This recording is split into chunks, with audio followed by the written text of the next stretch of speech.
I'm Nima Rajan, and this is Forum Daily News for Tuesday, February 15th. Health Minister Jean-Yves Duclos says vaccinated travelers will no longer need a molecular COVID-19 test to enter Canada starting February 28th. Travelers can instead opt for a rapid antigen test approved by the country they're coming from. Unvaccinated children traveling with vaccinated adults will no longer have to isolate from school or daycare for 14 days. Unvaccinated Canadians will need to be tested at the airport and isolate upon arrival. Some fully vaccinated travelers may be randomly selected for a test at the airport, but no quarantine will be required. In Ottawa, Police Chief Peter Slowly has resigned, according to City Councillor Riley Brockington. The force has been criticized for its handling of the anti-vaccine mandate protest in the nation's capital. The protest is now in its third week, and protesters say they intend to remain. Public Safety Minister Marco Mendicino says an integrated command center has been set up. This so the RCMP and OPP can share and assume command and control over enforcement related to the ongoing protests. Turning to the Coutts border crossing in Alberta now, where a blockade that lasted over 2 weeks has now ended. Protesters had been restricting access to the main Alberta border crossing in Coutts since January 29th to rally against COVID-19 vaccine mandates and broader health restrictions. The convoy left one day after RCMP arrested 13 people and seized firearms and ammunition. Meanwhile, a committee of MPs and senators has uncovered gaps in Canada's cyber defenses that could leave many agencies vulnerable to state-sponsored hackers. The National Security and Intelligence Committee of Parliamentarians says cyber threats pose a significant risk to Canada's security and government operations. A new report from the committee points to Beijing and Moscow as the most sophisticated actors. The report concludes the strong cyber defense system the federal government has built over the last decade is weakened by an inconsistent application of policies. Some troubling news in eastern Saskatchewan as a First Nation says 54 graves have been found through ground-penetrating radar at the site of former residential schools. The Kisiku's First Nation says the graves were discovered on the grounds of St. Philip's Residential School and the Fort Pelly Residential School.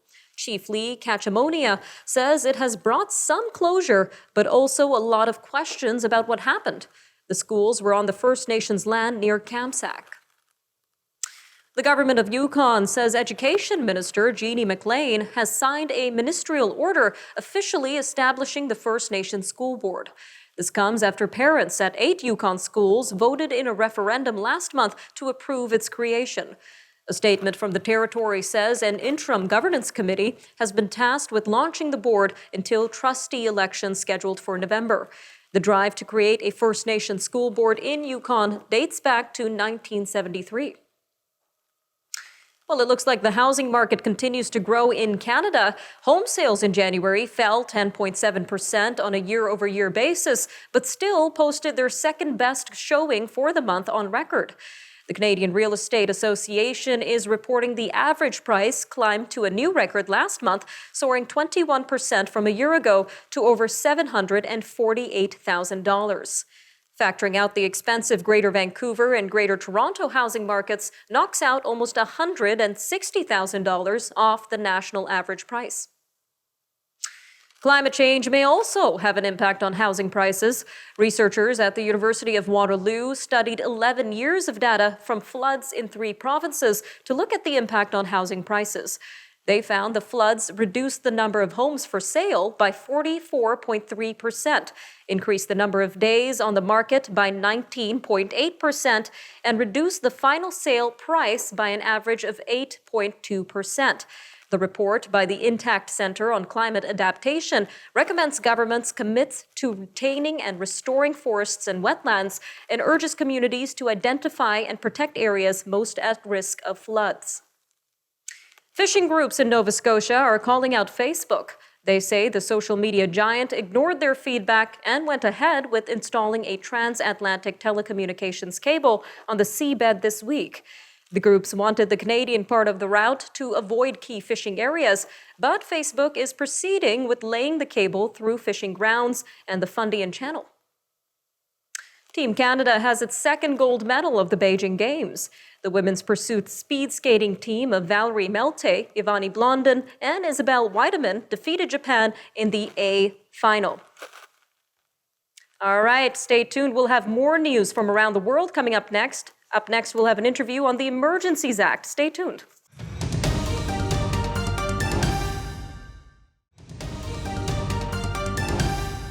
The Prime Minister has invoked the Emergencies Act to bring an end to blockades that he describes as illegal. Justin Trudeau says the act will be used to protect critical infrastructure, such as borders and airports, from the blockades, and it creates time-limited powers that do not already exist. That includes giving banks the power to suspend or freeze accounts of blockade supporters without a court order, and force crowdfunding platforms and cryptocurrencies to follow anti-money laundering and terrorist financing laws.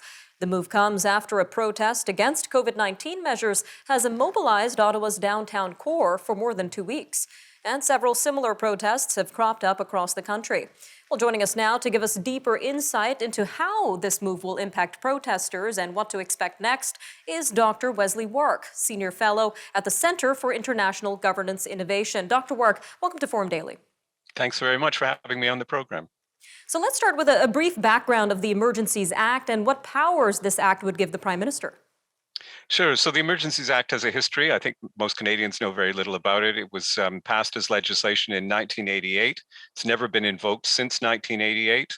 It's never been discussed among Canadians since 1988, which I think is a problem the government is now facing with it, with its use. Its predecessor was the War Measures Act, which most Canadians will reflect on as a pretty controversial piece of legislation that was used in Canada in October 1970 to deal by Justin Trudeau's father, Pierre Trudeau, with the FLQ insurrection in Montreal. So there is that pall hanging over the Emergencies Act.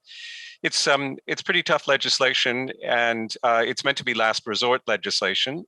I think many of us felt that the government probably regarded it as no resort legislation because the federal government had waited, I think, so long to implement it, in the face of all the signs that no other level of government, neither the Ottawa authorities nor the Ontario authorities, were really able to deal with the crisis with the powers and resources they had. So I think, to be honest, we were all waiting for the federal government to step in, and it was a matter of when it would do so and how it would do so. They finally did so decisively on Monday with invoking the Emergencies Act, and now we'll have to see how they use those powers. But the powers are very significant, as you say, time limited. And they are essentially of 3 or 4 kinds. One is that they can designate particular geographic zones as areas where protest and illegal assembly and unlawful assembly is occurring and must stop. These can be controlled by the police, and people involved in those zones can be evicted or fined or imprisoned or prevented from traveling to and from them. So it's meant to geographically bound the protest. The RCMP has been given now a lead role as the law enforcement agency dealing with it. The government has mobilized what it's calling essential services that are provided under the Emergencies Act to assist. And those essential services could be anything from compelling tow truck companies to assist in towing out the big rigs that are encamped in downtown Ottawa in front of the Parliament buildings and in front of the Prime Minister's office. But the most creative and innovative element of the use of the Emergencies Act is the decision the government has taken to list financial services as essential services. And they've done that in 2 ways. One is, you say, to try and block the flow of foreign money on online sites that are supporting the protests. I think it's an open question whether that can be effective given jurisdictional problems and all the alternative channels, including dark web and Bitcoin and so on, that are very easy, that can easily invade these sorts of controls. But I think the really targeted and surgical instrument that is quite ferocious potentially in its application is the ability that the federal government now has to compel financial institutions in Canada to block the personal and corporate accounts of individuals that are identified as taking part in the illegal protests. That really hits home, of course, to people's pocketbooks. And it's meant to be, in the first instance, a warning shot, if you like, and a deterrent. But if it's brought into practice, it will, I think, be devastating to the protest movement and hopefully clear the streets fairly quickly. Just a quick 20 seconds left here, Dr. Wark, but what are you watching for next as this situation develops? Well, the government really only has a clock is ticking. The government has 7 days from yesterday to prove that the Emergencies Act can be successful, because in those 7 days, it has to get parliamentary assent. Parliament is, of course, divided. If it doesn't get parliamentary assent, the Emergencies Act goes into the dustbin. So I would expect very quick enforcement action, including the use of these financial tools, including a ramped up police presence against the protests, especially in Ottawa.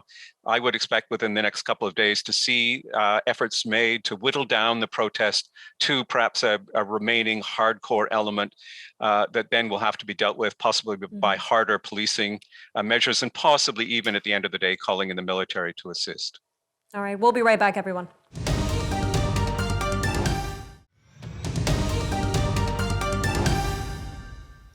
DNA from seized elephant tusks, among other evidence, indicates that as few as 3 major criminal groups are responsible for smuggling most of the elephant ivory tusks out of Africa. Each year, an estimated 1.1 million pounds of poached elephant tusks are shipped from Africa, mostly to Asia. In a new study, researchers map trafficking operations across the continent using the DNA from seized elephant tusks. They've also collected other evidence, such as phone records, license plates, financial records, and shipping documents. All of this to track and better understand those behind these crimes. Conservation biologist Dr. Samuel Wasser hopes the findings will help police target the leaders of these networks. The study was published in Nature Human Behavior, titled Elephant Genotypes Reveal the Size and Connectivity of Transnational Ivory Traffickers. Well, joining us today to discuss the results of this very interesting study is Dr. Samuel Wasser himself. Doctor, welcome to Forum Daily. Thank you. Pleasure to be here. A very interesting study, Doctor, something right out of a movie, it seems like. So what would you say are the main findings of your study? Well, the ivory that we have been looking at are large ivory seizures that tend to be shipped by transnational criminal organizations. And the most important finding was that the vast majority of these seizures were being shipped by a very small number of criminal networks. They were originally shipping ivory out of East Africa and West Africa. About 78% of the seizures coming out of East Africa, about 78% of all seizures are coming out of East Africa. Those are savanna elephants, and about 22% out of Central West Africa being shipped out of West Africa. So we found that in all instances, there was a very small number of traffickers moving the ivory, and they seemed to be connected to one another, those transnational criminal organizations operating in different ports. So walk us through this interesting process of using this DNA to identify these poaching and smuggling networks in Africa, Doctor. Yes, well, what we had to do was first we wanted to figure out where was the ivory being poached. So we created a DNA reference map using DNA from elephant dung collected across the continent. And then we developed tools to match DNA using the same genetic markers in ivory to the map to determine where the ivory was being poached. That early work showed that virtually all of the ivory, large transnational shipments of ivory were coming from just 2 places in Africa. Again, 78% from East Africa, 22% from Central West Africa, where they were poached.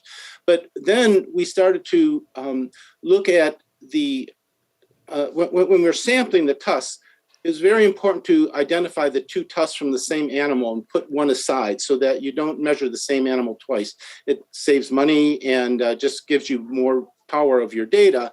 And in doing that, we noticed that over half the tusks in these large seizures did not have a pair. The right tusk was in the shipment, but the left tusk was not there.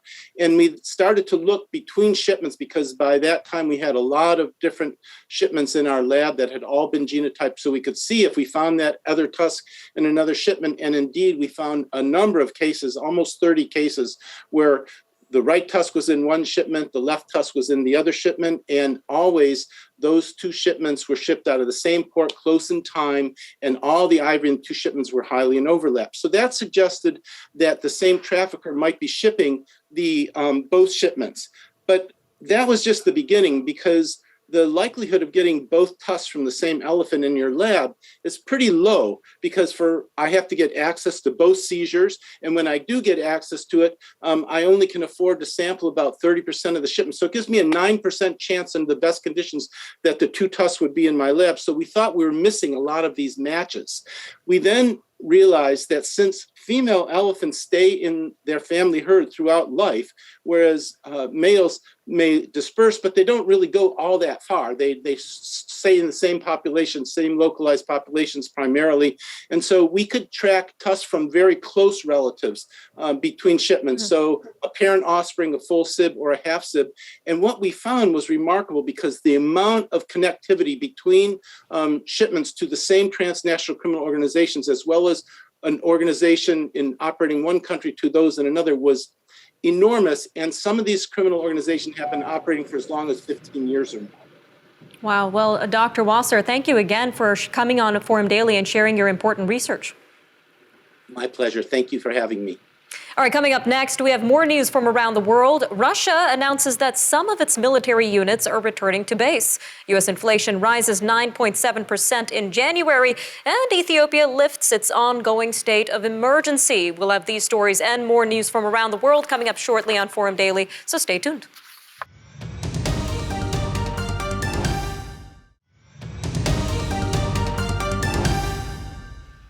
Following talks with Germany's Chancellor, Russian President Vladimir Putin says Moscow is ready to discuss limits for missile deployments and military transparency with the U.S. and NATO.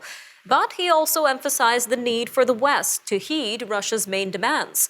This was to keep Ukraine and other ex-Soviet nations out of NATO, halt weapon deployments near Russian borders, and roll back alliance forces from Eastern Europe. Earlier today, the Russian Defense Ministry announced a partial pullback of troops after military drills. Turning to the U.S. economy now, which is dealing with another surge in wholesale inflation from last month, which rose 9.7% from a year earlier, and a sign that price pressures remain high at all levels of the economy. The Labor Department said Tuesday that its producer price index, which measures inflation before it reaches consumers, jumped 1% from December. Excluding volatile food and energy prices, wholesale inflation rose 0.8% from December and 8.3% from January 2021. Well, in the Horn of Africa region, Ethiopian lawmakers have voted to end the country's 3-month state of emergency early as mediation efforts continue to end the deadly war in the north. Tuesday's vote by lawmakers came after Ethiopia's Council of Ministers, chaired by Prime Minister Abiy Ahmed, decided to end the state of emergency on January 26th. It was imposed in November as Tigray forces moved closer to the federal capital, Addis Ababa. They withdrew into Tigray in December amid mediation efforts and under pressure from a drone-supported military offensive. To the east, candidates in South Korea's presidential election began their formal 22-day campaigns on Tuesday. Liberal governing party candidate Lee Jae-myung and his conservative opposition rival Yoon Suk-yeol are the major candidates. Both have been criticized of lacking clear strategies on foreign policy and other challenges, while instead focusing on negative campaigns to attack each other. Israel's prime minister has met with Bahrain's crown prince. This as the new allies seek to nurture closer cooperation and present a unified front to their shared nemesis, Iran. Prime Minister Naftali Bennett says, or was making a one-day visit to the Gulf Island Kingdom on Tuesday. It is the first official visit by an Israeli leader since the countries established formal diplomatic relations in 2020. Relations between two Mediterranean countries remain tense. Greece received parliamentary approval on Tuesday for a €3 billion agreement for 3 new French-made warships. Defense officials say the frigates are vital for addressing the ongoing tensions with neighboring Turkey. Lawmakers are also debating whether to add 6 new Rafale fighter jets to an existing order for 18 planes. NATO members Greece and Turkey remain at odds over maritime boundaries and mineral exploitation rights in the Aegean Sea and the Eastern Mediterranean. Back in the U.S., the Anti-Defamation League says the number of killings by domestic extremists rose last year. The Jewish civil rights group tallied 29 such killings nationwide in 2021. This is up from 23 the year before. It says far-right extremists were responsible for 26 of those attacks. The group's report says many of the attacks were fueled by conspiracy theories, misogyny, and the anti-vaccine movement. The group concluded that roughly half of the 2021 killings didn't have a clear ideological motive. South of the border, threats of violence in Mexico is impacting imports to the U.S. The Mexican president says the U.S. suspension on avocado imports and recent environmental complaints are part of a conspiracy against his country by political or economic interests. This after the U.S. suspended imports of Mexican avocados on the eve of the Super Bowl. This was following a threat against a U.S. plant safety inspector in Mexico. The U.S. says the measure was due to years of worries that the drug cartel violence in the western Mexican state of Michoacan has spilled over to threats against inspectors. Some troubling news off Newfoundland this morning after the sinking of a Spanish fishing boat. At least 7 crew members have died and 14 are still missing. Lieutenant Commander Brian Owens at the Joint Rescue Coordination Center in Halifax says 3 survivors and 4 bodies were found in a life raft by another Spanish fishing boat in the area. Well, an hour after receiving a new medical implant, Michel Rocati, who had been paralyzed in a motorbike accident and had no sensation whatsoever in his legs, was able to walk again. The medical implant uses AI to emit electrical signals, much like a human's nervous system, into the spinal cord. Professor Gregoire Courtin, who led the team that developed this technology, believes that it could bring patients back to something like normal life in the near future. All right, I'm Nima Rajan, and that'll do it for your look at national and international news for today. Remember, for more news on demand, you could always visit our website. Take care, Canada. We'll see you next time on Forum Daily.